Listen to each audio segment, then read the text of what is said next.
Hii ni safari ya kitalii kwa somo la jiografia, ambapo wanafunzi wa mwaka wa kwanza wanaochukua somo hilo la jiografia walisafiri na kuelekea kisiwani. Kisiwa hicho kijulikanacho kama Prison Island. Kutoka bandarini mpaka kukifikia kisiwa hicho cha Prison Island ni wastani wa dakika 20 hadi 30. Ingawaje tulitumia dakika chache kutoka bandarini mpaka kisiwani hapo, lakini tulizikata kilomita za kutosha tukiwa baharini. Na baadaye tulifika na kuanza kushuka mmoja badala ya mmoja. Baada ya kushuka, Mr. Geography alianza kufundisha jiografia kwa vitendo, huku akitoa mifano yenye uhalisia.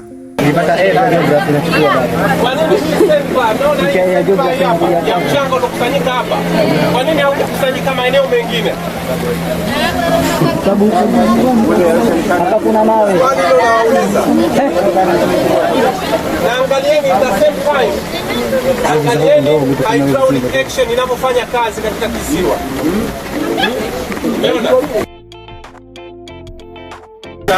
Soma, pigeni picha mbalimbali katika kisiwa. Sasa twendeni juu. Baadaye wanafunzi hao walianza kusogea taratibu na kuelekea katika vituo vingine vya utalii ambavyo vimezunguka kisiwa hicho cha Prison Island. Wanafunzi walifurahi sana katika safari hii, kwani kila mmoja alitamani asiondoke katika kisiwa hichi.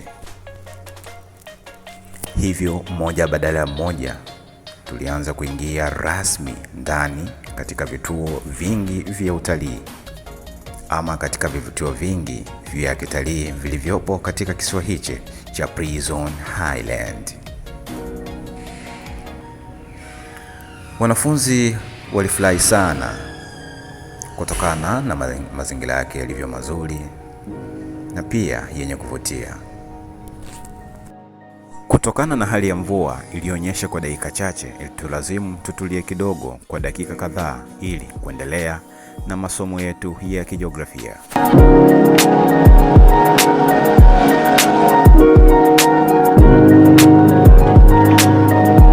Tulitulia wastani wa dakika 10 tukiwa tunasubiri mvua iweze kunyamaza, na hatimaye mvua ilipokata tulianza kuondoka mmoja badala ya mwingine. Na hii ilikuwa ni safari ya kuelekea rasmi katika vituo vikuu vya kitalii vinavyopatikana kisiwani hapo. Na hapa Mr. wa Geography alitoa msisitizo: Silishi wanyama wala kugusa wanyama. Tafadhali. Sawa? Okay. Tukaanza kuwaona wanyama aina ya tortoise, yaani kobe, ambao walikuwa wameshamiri sana katika kisiwa hichi cha Prison Island, ikiwa ni moja kati ya vivutio vikubwa ambavyo vinawavutia watalii wengi kutoka katika mataifa mbalimbali hapa ulimwenguni. Tortoise katika kisiwa hichi wameshamiri sana, huku wakiwa na muonekano wa maumbo makubwa pamoja na kilo za kutosha. Vile wanyama hawa aina ya tortoise wana umri mkubwa sana, huku baadhi yao wakiwa na umri zaidi ya miaka 50 na wengine wakiwa na umri wa miaka 98, miaka 70 na miaka 80. Hivyo wanafunzi walifurahi sana, huku wengi wao wakichukua video, picha ili kuweka kumbukumbu ya kihistoria katika safari hii ya kijiografia ndani ya kisiwa cha Prison Island. Na mmoja kati ya wanafunzi alikuwa na machache ya kueleza kuhusiana na tortoise. Kama kile pale unaona, kile kina miaka 8 tu. Hawa wanafunzi ikachana wanafunzi. Ile kina miaka 8, ile hapo kubwa ile na miaka kama 97 hivi. Wanafunzi waliendelea kufurahi huku wakipiga picha na kuchukua video kuonyesha upendo kwa wanyama hao na safari hii ya kitalii. Hakuna mwanafunzi ambaye alijutia katika safari hii. Hakika tujifunza mengi sana katika safari hii, kwani haikuwahi kutokea kabla. Utalii ukaanza kupamba moto zaidi na zaidi kila hatua tunayopiga mbele, na kila aliyekuwa na swali alimuuliza mwenzake ama kumuuliza tour guide ambaye alikuwepo katika kisiwa hichi ama katika mandhari haya. Baadaye tukakutana na tausi ndege nimpendaye, ana rangi ya kuvutia na tamani nimuone kila mara, maana hachoshi machoni mwangu. Tausi huyo alikuwa anatembea kwa madaha na mapozi ya hali ya juu. Ndege huyo aina ya tausi aliwavutia wengi sana kutokana na uzuri wake wa rangi. Baada ya hapo tulielekea kando ya fukwe ya kisiwa hicho, na hapa Mr. Geography alikuwa na mengi ya kuwafunza ama kuwafundisha wanafunzi. After being eroded here, they are spread out in this area. Kwa ina develop ile platform. Kwa hiyo wave cut platform hii ndo example, best example ya wave cut platform ambao ni ndogo. Kila unapoenda further unakuta kuna deep water. Unaelewa vizuri? Na ukiangalia island nzima imetengenezwa na nini? Coral reef. Ndio? Hii island nzima imetengenezwa na coral reef. Which type of rocks? Excellent, ni sedimentary rocks. How vipi? They are sedimentary rocks. Ni soft rocks which are subject to erosion, degradation, weather. Is it clear? Yes. Typically ukiangalia hii island unakuta haikuwa hivi. Perhaps maybe 300 years back this island was not here. This island was further, was projected to the sea.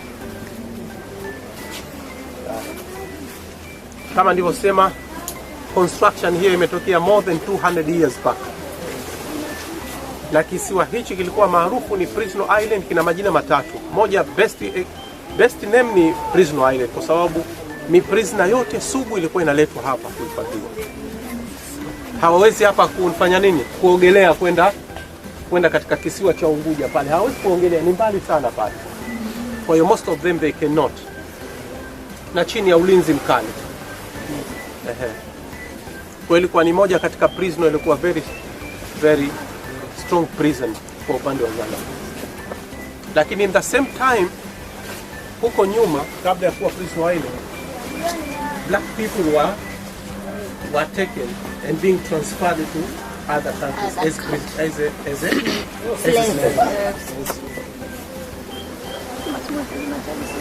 Okay, so nadhani tunaweza tukakaa hapa maeneo haya hapa kwa ajili ya kuresti. Kama tunataka kula tunaweza tukakaa maeneo haya kwa ajili ya kula. Sawa jamani?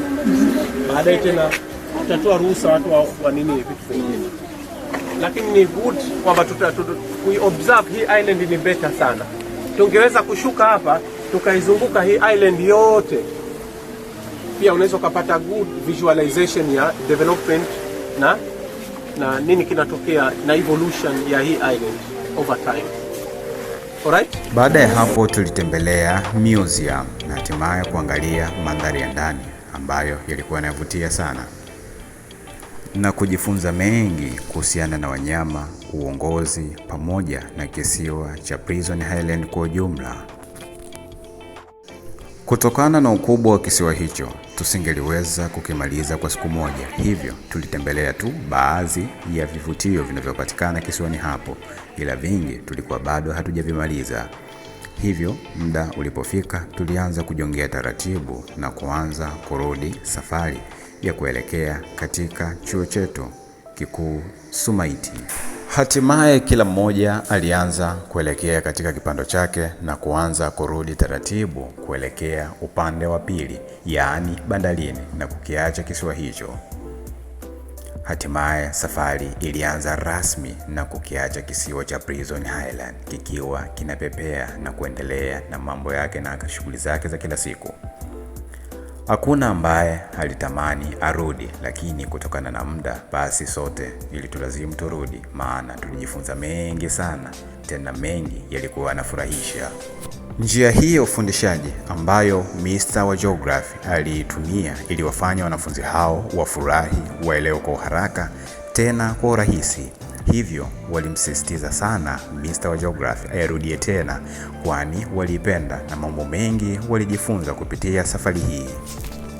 Huu ndio mwisho wa safari ya kitalii katika somo la Geography, na safari hii imeandaliwa na kusimamiwa ipasavyo na mhadhiri wa Geography katika chuo kikuu Sumaiti, naye ni Mr. Mohamed Halfan.